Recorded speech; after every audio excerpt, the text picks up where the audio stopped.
Guys ഇപ്പൊ ഇതാണ് നമ്മളെ ഐറ്റം. നമ്മളെ വണ്ടിയൊക്കെ നീറ്റ് ആൻഡ് ക്ലീൻ ആക്കാൻ പറ്റുന്ന ലെതർ റിപ്പയറിംഗ് ക്യാച്ച് ഷീറ്റ്. അപ്പൊ ഗൈസ് നിങ്ങൾക്ക് ഇന്ന് കാണുമ്പോൾ തന്നെ എന്റെ വണ്ടിക്ക് എത്രത്തോളം കീറി പറഞ്ഞിരിക്കുന്നത്. നമുക്ക് ഇത് വെച്ചിട്ട് സിമ്പിൾ ആയിട്ട് റെഡിയാക്കുന്ന എങ്ങനെ മനസ്സിലാവും. അതായത് ഇവിടെയും ചെറിയ സ്ക്രാച്ചുകളുണ്ട്. ഈ വണ്ടി മൊത്തം സീറ്റ് മൊത്തം പോയിരിക്കുക. വേറൊരു കാര്യം എടുത്തു പറയുന്നത് ഇതിനകത്ത് 2 ഷീറ്റാണ് നമുക്ക് വരുന്നത്. അത്യാവശ്യം നല്ല ലെങ്ത് ഉണ്ട്. എന്റെ ഈ കൈയുടെ എത്രയും വലുപ്പം വരുന്നുണ്ട്.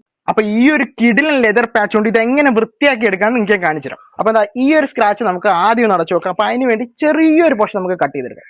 കട്ട് ചെയ്തു. അപ്പൊ നിങ്ങൾക്ക് ഞാൻ ഇത് ഒട്ടിച്ചടിച്ചു ഞാൻ ചെറിയൊരു പീസ് കട്ട് ചെയ്തിട്ടുണ്ട്. ചെറിയൊരു ഹോള് മാത്രമേ ഉള്ളൂ. ഞാൻ ഇപ്പൊ അടച്ചു കാണിച്ചു തരാം. അപ്പൊ നിങ്ങൾക്ക് നോക്കിയാൽ മനസ്സിലാഎന്താ അറിയത്ത് പോലും ഈ ഒരു പാട് നല്ല വൃത്തിയായിട്ടുണ്ട്. അപ്പൊ ഇത്രയും വലിയൊരു ഹോളും കൂടെ ഞാൻ ഇത് ഒന്ന് അടയ്ക്കാൻ ട്രൈ ചെയ്ത് നോക്കാം. എനിക്ക് അറിയില്ല, എന്നാലും ഞാൻ റിസൾട്ട് നിങ്ങൾക്ക് കാണിച്ചു തരാം. അപ്പൊ ഗായ്സ് ദാ എന്റെ വണ്ടി മൊത്തവും വൃത്തിയായി. നമ്മൾ വിചാരിച്ച പോലുള്ള നല്ല റിസൾട്ടാണ്. പക്ഷെ നിങ്ങൾ നോക്കിയത് ഇത്രയും സ്ക്രാച്ചസ് ഉണ്ടായിട്ടും എനിക്ക് ഈ ബാലൻസ് ഈ 2 ഷീറ്റ് ഇത്രയും അധികം വന്നിട്ടുണ്ട്.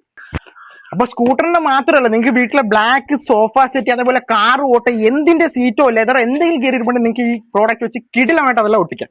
അപ്പൊ ഈ വീഡിയോ കാണാൻ നമ്മളെ സുഹൃത്തുക്കൾക്ക് ആർക്കെങ്കിലും ഈ ഒരു പ്രോഡക്റ്റ് വേണമെങ്കിൽ നമ്മളെ പേജ് ഫോളോ ചെയ്തിട്ട് ജസ്റ്റ് ലിങ്ക് എന്ന് കമന്റ് ചെയ്ത് ഞാൻ DM ലിങ്ക് നേരിട്ട് അയച്ചുതരാം.